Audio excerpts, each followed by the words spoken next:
Gen Z doesn't want to work anymore. Oh, Gen Z doesn't want to have kids anymore. Oh, Gen Z doesn't want to socialize anymore. Do you know how badly experienced and abused a creature would have to be to not do what it's genetically wired to?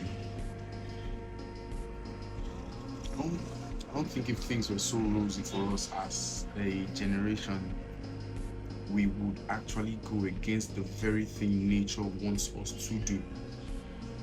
One of the basic primal things humans or most organisms, complex multicellular organisms, often aim at achieving is shelter, a mate, and these things help pass on their genes to the next generation. We don't want to do any of these three anymore.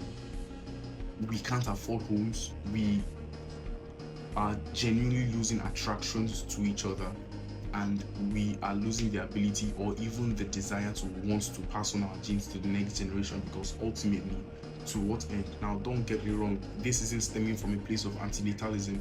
I do want to have children in the future, but the whole idea of pinning the problem on the people who are affected rather than the factors and reasons surrounding that particular thing is what we should really pay much more attention to, because I really don't know why we would look at the sufferers of the problem and make it look like they are the ones stemming the issues themselves, which is very, very crazy to me, because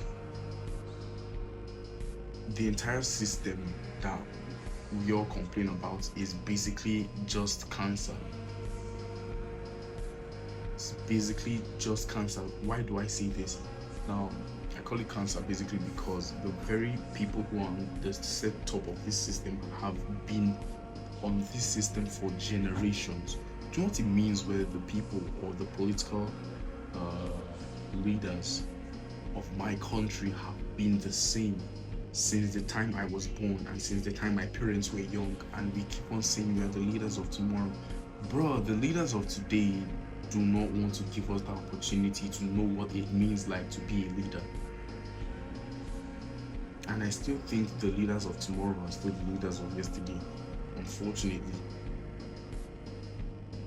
If you were to look at the general idea of how everything is moving, it just shows how humanity itself affected humanity, and there is no particular way